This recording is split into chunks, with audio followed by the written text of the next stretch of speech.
నువ్వు తన్ని చూడలేదుగా, రా నేను పరిచయం చేస్తాను. అర్చన శ్రీవాణి ఇద్దరు కలిసి బయటికి వెళ్లారు బ్యూటీ పార్లర్ కి. వీరభద్ర సార్ లేరా ఇంట్లో? ఆయన కూడా లేరు, ఉదయాన్నే ఏదో పనుండి బయటికి వెళ్లారు. ఛా, వచ్చి వేస్ట్ అయిపోయిందిగా. సార్ ఇంట్లోనే ఉంటారేమో అనుకుని వచ్చాను. విష్ణుని కలవాలంటే ఫ్యాక్టరీకి వెళ్ళి కలవాలి ఎప్పట్లాగా, అంతే కదా? వాడెప్పుడూ అక్కడే ఉంటాడు, డబ్బు సంపాదించాలి డబ్బు సంపాదించాలని. అందుకే ఎప్పుడూ పనిచేస్తుంటాడు. ఇంతకీ మన ఆంజనేయ భక్తుడెక్కడా? బ్రహ్మచారి. దేవానా, తన గురించి నీకు ప్రత్యేకంగా చెప్పాలా? ఎప్పుడు చూసినా పొలాల్లో తోటల్లో తిరుగుతుంటాడు. ఇప్పుడు కూడా అక్కడే ఉంటాడు. అయ్యో, నిన్నిక్కడే నిలబెట్టి మాట్లాడేస్తున్నాను, లోపలికి రా బాబు. లేదా అయ్యమ్మా, దేవాను ఒకసారి కలిసి వెళ్దామని వచ్చాను. నేను వెళ్ళి వాడిని తోటలోనే కలుస్తాలేండి. ఇంత దూరం వచ్చావుగా, టీ తాగి వెళ్ళు. నీ చేత్తో పెట్టిన టీని నేను చాలాసార్లు తాగాను కదా. అయినా ఇప్పుడొద్దు, నేను మళ్ళీ ఇంకో రోజు వస్తాను. సరే.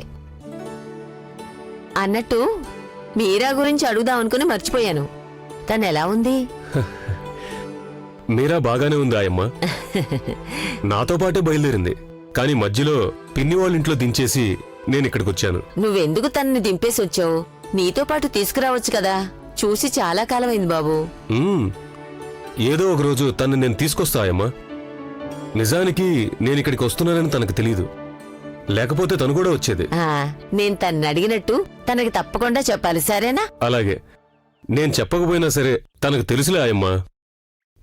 ఇక నేను వస్తాను. నువ్వు ఇప్పుడు ఎక్కడికి వెళ్తున్నావు? దేవాన్ని కలవాలి, ఆ తర్వాత తిరిగి వెళ్తాను. వస్తానా ఆయమ్మా?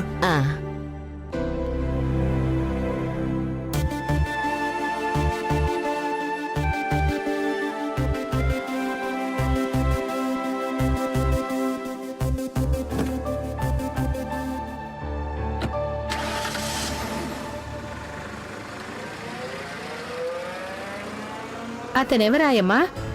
ఇంట్లో అందరి గురించి బాగా తెలిసినట్టుంది. తను దేవబాబుకి విష్ణుబాబుకి చిన్నతనంలో మంచి స్నేహితుడు. పేరు శ్రీకాంత్. ఏదో బ్యాంకులో తను పెద్ద ఉద్యోగం చేస్తున్నాడు. స్నేహితుడని అంటున్నావు, ఇంత చనువుగా ఉండేవాళ్ళా? దేవబాబుతో విష్ణుబాబుతో కలిసి తను కూడా ఇక్కడే ఉండేవాడు, అందుకే ఇంత చనువు.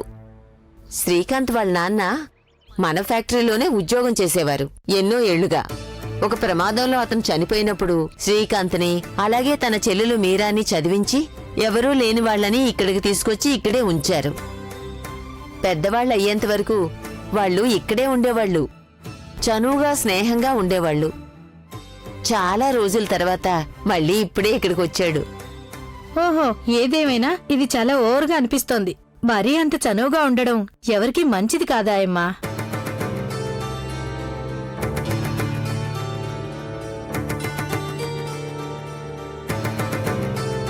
మా రాజు గాకురమ అన్నయ్య, నజీర్ అన్నయ్య, అరే మన రోజు మనకుంది అన్నయ్య. అరే అనువు గాని సట్ట అది అతికడందమాట, అరే అత్తుకంటి నింట, అరే తేడి కాడి పూట ఆడుకుంటు మాట. అన్నా, ఇప్పుడు దీన్ని ఏం చేస్తావు? దీన్నేం చేయాలి? నీలాగా బలిసిపోయింది కదా. చూడన్నా, యజమాని కాబట్టి ఊరుకుంటున్నాను. కత్తివు. నువ్వు ఈ పని చూడు, నేను వెళ్ళి ఒకసారి అక్కడ చూసొస్తాను. అక్కడ ఏదో ఉన్నట్టుందే.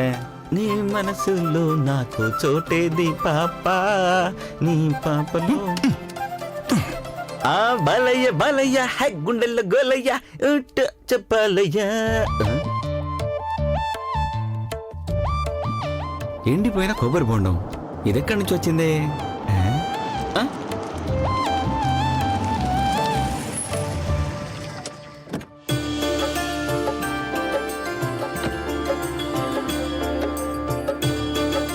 అన్నా, ఎవరో వచ్చినట్టున్నారు చూడు.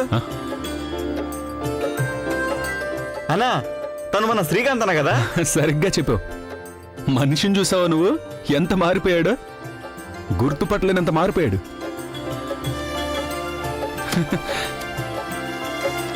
ఏంటి, పట్నం బాబుకి పొలంలోకి దారి తెలిసిందా? అసలు నువ్వేమనుకున్నావు? దారి తప్పొచ్చానేనా? నువ్వు చాలా లావయ్యావు శ్రీకాంత్. ఇక నీకు పెళ్లి చేసుకునే టైం వచ్చేసింది.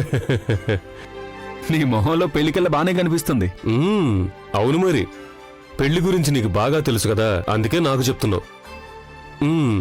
నువ్వింకా ఆంజనేయ భక్తుడివని ముందులాగా బ్రహ్మచారిలాగా ఉన్నావుగా. నా గురించి నీకు తెలుసు కదరా. అన్నా ఇక్కడ నేను కూడా ఉన్నాను, నన్ను ఒకసారి చూడనా? చూడు, నువ్వు నన్ను పిలవకపోయినా నువ్వు ఇక్కడే ఎక్కడో ఉంటావని నాకు బాగా తెలుసులే. వీడేంటి గోడ కొట్టిన మేకులాగా రోజు రోజుకి పొట్టైపోతున్నాడు? రేయ్, ఓసారి ఇలా రారా. అయ్యో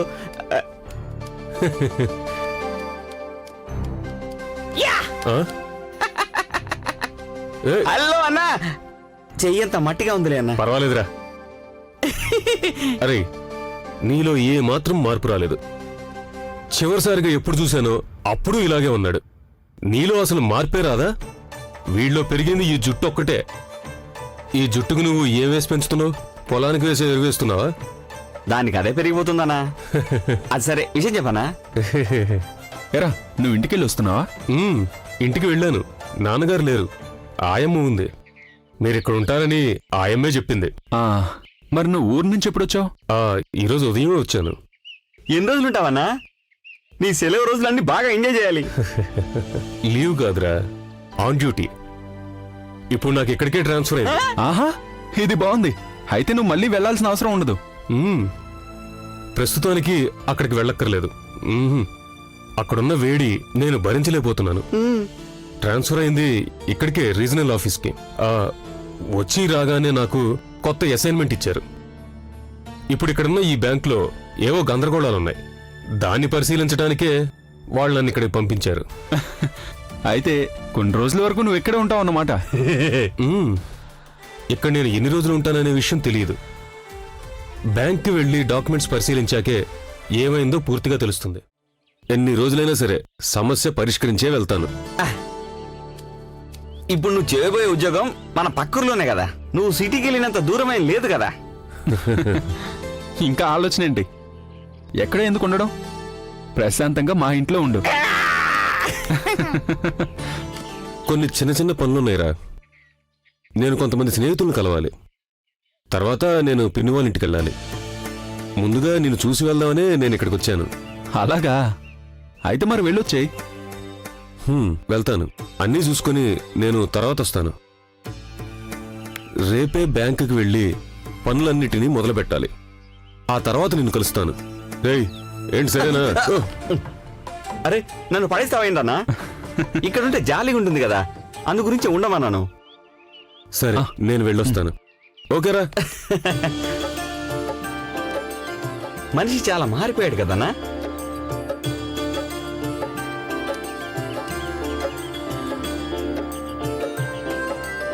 అన్న టాటా, అన్న టాటా.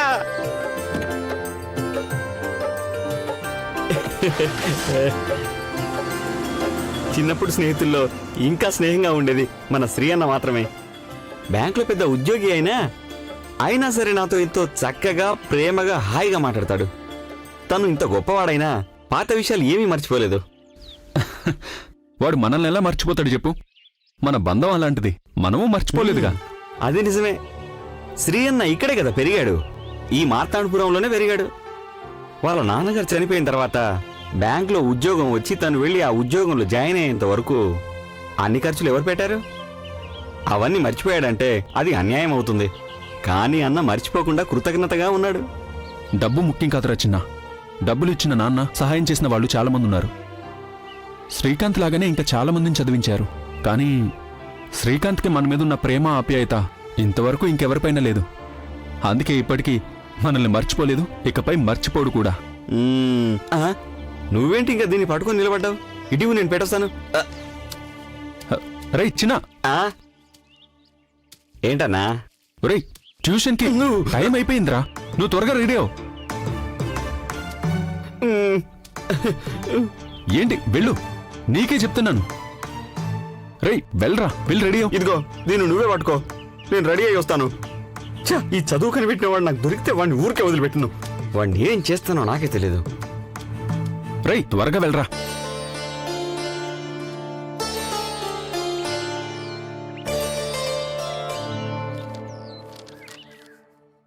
ఇదిగో చూసావా, ముందు నువ్వు ఇచ్చేయాలి, సరేనా?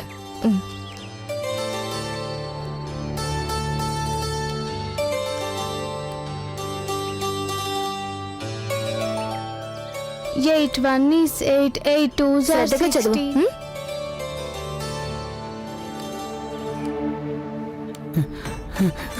ఒరి దేవుడు, నా జీవితంలో ఇలాంటి పరుగు ఎప్పుడు పరిగెత్తలేదు. కంగారుగా పరిగెత్తాం కదా, అందు గురించి బ్యాలెన్స్ తప్పింది. హ్మ్, కానీ కంగారు దేనికి? అది దారిలో ఒక దున్నపోతు కనిపించింది, అందుకనే. ఇంకో దున్నపోతా?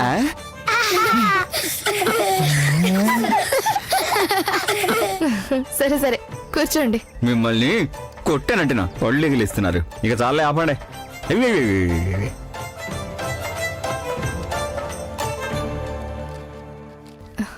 చూపించు. భగవంతుడా, పరిగెత్తి అలిసిపోయాను. బాగా చేసావన్నా.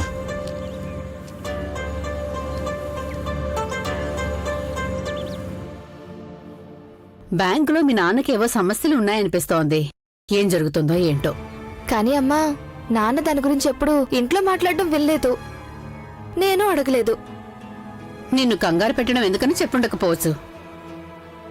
ఎప్పటికైనా నాకు తెలిసింది కదమ్మా, ఇంకా ఎందుకు దాచిపెట్టడం? ఏదైనా విషయం చెప్పాలి అంటే దాని గురించి ఇంతగా ఆలోచించడానికి నేనేమైనా ఇంకా నర్సరీ చదివే పాపనా ఏంటి? రీజనల్ ఆఫీస్ నుంచి ఏదో లెటర్ వచ్చిందని ఆయన మొన్ననే చెప్పారు. దాని గురించి నాకు వివరంగా ఆయన ఎప్పుడూ ఏమీ చెప్పలేదు. ఇప్పుడే తెలిసింది నీకు ఏం చెప్పలేదని. సాధారణంగా ఏ విషయమైనా నాన్న ఇంటికొచ్చాక మనతో చెప్తుంటారు కదా. కానీ ఈ విషయం ఎందుకు దాచిపెట్టారు? నువ్వేమంటున్నావమ్మా? మీ నాన్న ఛార్జ్ తీసుకునేటప్పుడు ఏవో కొన్ని లోన్లిచ్చారు. ఎవరో వేరే వేరే పేర్ల మీద బ్యాంకులో లోన్ తీసుకున్నారట. వీటన్నిటి వెనక ఆ పుణ్యకోటున్నాడట. అతను వెళ్లిపోయిన పాత మేనేజర్ ఇద్దరు కలిసి ఏదో చేశారు. అర్థమైంది. అంటే నాన్న కొన్ని రోజులుగా మూడౌట్లో ఉండడానికి అసలు కారణం ఈ విషయమే అన్నమాట. నేనింకా రాహుల్ వల్ల అలా ఉన్నారేమో అనుకున్నా. అది కూడా ఒక ఇబ్బందే కదమ్మా. ఆ రాహుల్ ఇంటికి ఆఫీస్కి మార్చి మార్చి ఏదో ఒక టైంలో వచ్చి వెళ్తున్నాడు. దానికి టెన్షన్ పడుతున్నారు. ఓ, వాడు మళ్ళీ వస్తాడని అనుకోవడం లేదు. ఖచ్చితంగా ఈసారి వెళ్ళిపోయి ఉంటాడు. వెళ్ళినా వెళ్ళకపోయినా నాకున్న టెన్షన్ నీ గురించే. నా గురించా? ఇప్పుడు నాకు ఎటువంటి సమస్యలు లేవు కదమ్మా. కానీ నీకున్న సమస్యలు ఇంకా తీరలేదు కదా. ఆ చంద్రశేఖర్ మళ్ళీ వచ్చి ఏదైనా సమస్య సృష్టిస్తే? ఎన్ని సమస్యలు సృష్టించినా సరే అతని నెట్టు పరిస్థితుల్లో చేసుకునే అవకాశమే లేదు. వాళ్ళు మొండి పట్టు పట్టారు కదా అని తాళి కట్టించుకునే అవకాశం అస్సలు లేదు. దాని గురించి మనం అప్పుడే చెప్పేస్తాం కదా. నీకు గనుక పెళ్ళైపోయి ఉంటే ఇప్పుడు అతనికి ఇక్కడికొచ్చి గొడవ చేసే ఏ అవకాశం ఉండేది కాదు. అందుకని నీకు పెళ్లి చేయాలని నేను కంగారు పడుతున్నాను. కనీసం ఆ హరిసార్నైనా నువ్వు పెళ్లి చేసుకుని ఉండాల్సింది. అమ్మా, నీకు నేను ముందే చెప్పాను కదా, అతని మీద నాకు అటువంటి ఉద్దేశం లేదు అని. ఒకరి నుండి తప్పించుకోవడానికి ఎవరో ఒకరిని పెళ్లి చేసుకుని సెటిల్ అయిపోతే మాత్రం సంతోషంగా ఉంటామా? నా వల్ల నీకు టెన్షన్గా ఉంది అంటే నేను వెళ్ళి ఏదైనా లేడీస్ హాస్టల్లో ఉంటాను. అప్పుడు నువ్వు నాన్న ప్రశాంతంగా ఉండొచ్చు. నేను చెప్పిన దానికి అర్థం అదే? నీకంటూ ఒక జీవితం వద్దా? ఏదో ఒక రోజు నువ్వు పెళ్లి చేసుకుని తీరాల్సింది కదా. ఇదేంటి నాన్న ఈ టైంలో వచ్చారా? కానీ వేరెవరో వచ్చినట్టున్నారు. కారు శబ్దం వచ్చింది కదా.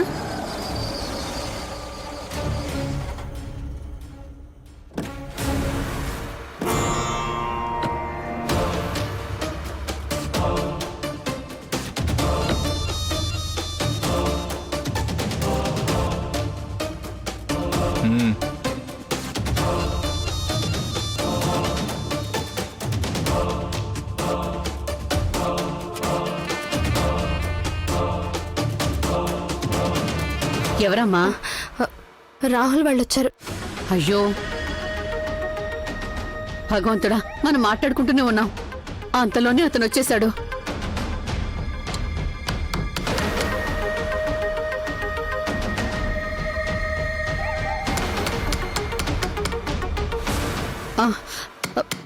నాన్న లేడుగా, తెరవద్దు. తెరవలేదంటే తీసే వరకు కొడుతూనే ఉంటారు. అందరికీ తెలిసేలాగా చేస్తారు. తెరవడమే మంచిది.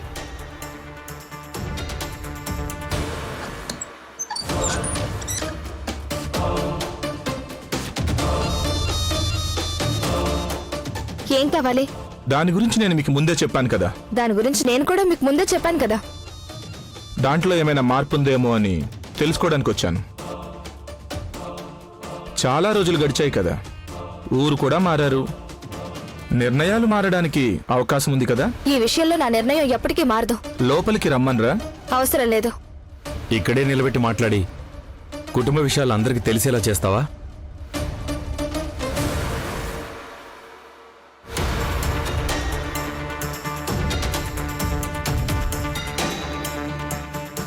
ఏంటి మీరు మమ్మల్ని ఎందుకు ఇంత వింతగా చూస్తున్నారు? చూడండి, మేం పెళ్లి డేట్ ఫిక్స్ చేయడానికి వచ్చాం. బాబాయ్ లేరా ఇంట్లో? ఏంటి పెళ్ళా? ఈ పెళ్ళొద్దని మనం అప్పుడే అనుకున్నాం కదా. మనం కాదు, మీరు. నేను ఈ పెళ్లి వద్దనుకోలేదు కదా. నాకు మీరిచ్చిన మాట ప్రకారం మీ అమ్మాయిని నాకిచ్చి పెళ్లి చేయాల్సిందే.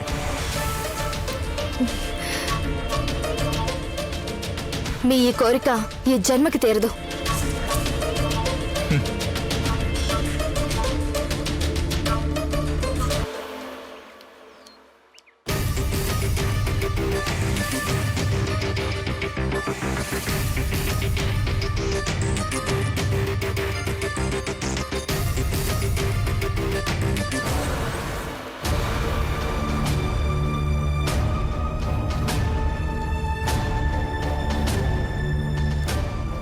ఓ, మేం మీకోసమే ఎదురు చూస్తున్నాం. దేనికి? అక్క పెళ్లికి డేట్ ఫిక్స్ చేయడానికి. నిర్ణయించడానికి ఇంటి పెద్ద ఉండాలిగా. అది ఎప్పుడు ఎవరితో జరగాలో నేను నిర్ణయిస్తాను. దాని గురించి మీరెవరూ అస్సలు కంగారు పడక్కర్లేదు. పెళ్లి చేసుకోవాల్సింది నేను కదా, అందుకని దాని గురించి నాకు తెలియాలి కదా మామయ్య. నా కూతుర్ని నీకిచ్చి పెళ్లి చేసే ఉద్దేశం నాకు లేదు అని నేను నీకు ఆ రోజే చెప్పాను కదా. అన్నీ మాట్లాడుకుని నిర్ణయించుకున్న తర్వాత చివరి నిమిషంలో ఈ పెళ్లి జరగదు అని చెప్తే ఎలా? మీరు కేవలం పెళ్లి చూపులకు వచ్చెళ్ళారు. తర్వాత మనమేం నిర్ణయించుకోలేదు కదా. మరి మాటిచ్చాము అన్నట్టుగా మాట్లాడుతున్నావేంటి? ఒక విషయం గుర్తుంచుకో, మళ్ళీ మళ్ళీ మమ్మల్ని ఈ విషయం గురించి ఇబ్బంది పెడితే మేము పోలీసులను పిలవాల్సి వస్తుంది. హ, మీకు కావాలంటే పోలీసులను పిలవండి. వాళ్ళకు చెప్పడానికి మా దగ్గర కూడా కొన్ని విషయాలున్నాయి. పెళ్లి చూపులు తప్ప ఏమీ జరగలేదని మీరంటున్నారు, కానీ మా ఇద్దరికి ఎంగేజ్మెంట్ జరిగినట్టు మా దగ్గర చాలా ఫోటోలున్నాయి. మేము వాటిని చూపిస్తాం. ఎంగేజ్మెంట్ ఫోటోలు ఉన్నాయా? కానీ జరగని ఎంగేజ్మెంట్కి ఫోటోలు ఎక్కడి నుంచి వచ్చాయి? బాబాయ్,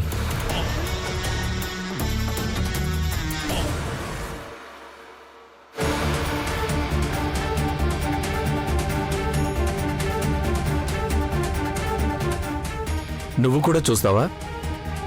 ఇదిగో చూడు.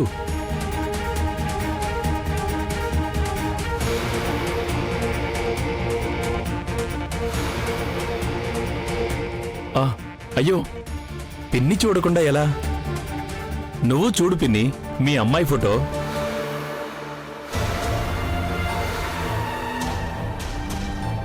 ఫోటోలు చూశారు కదా. ఎంగేజ్మెంట్ మాత్రమే కాదు, చాలాసార్లు నేనొచ్చినప్పుడు తీసిన ఫోటోలన్నీ అందులో ఉన్నాయి. అవన్నీ చూపిస్తే నేను చెప్పేది నిజమే అని అందరూ నమ్ముతారు. ఆ ఫోటోలు ఫేక్ ఫోటోలు. అవన్నీ తర్వాత ఆలోచించే విషయాలమ్మా. వాటిని నేను అందరికీ చూపిస్తాను. నువ్వు ఎన్ని వేషాలు వేసినా సరే మనకి మాత్రం పెళ్లి జరగదు. అలాగే, కానీ నువ్వు ఇంకెవరిని పెళ్లి చేసుకోవడానికి కూడా వీల్లేదు. మాకు తెలియకుండా రహస్యంగా పెళ్లి చేసుకోవాలని అనుకుంటే ఆ తర్వాత వాడికి తల్లకాయ ఉండదు. అక్క జాతకంలో విధవరాలు కావాలని ఉందేమో చూసుకోండి. అలా జరగాలనుకుంటే మరో పెళ్లి గురించి ఆలోచించండి. ఎవరినో కాదు, నువ్విప్పుడు చెప్పినట్టు నేను వీడిని పెళ్లి చేసుకున్నా నేను విధవరాలవుతాను. వీడిని నా చేతులతో నేనే చంపేస్తాను. అది పెళ్ళైన తర్వాతే కదా. దానికైనా నువ్వు నన్ను పెళ్లి చేసుకోవాలి కదా. బయటికెళ్ళు, బయటికెళ్ళు.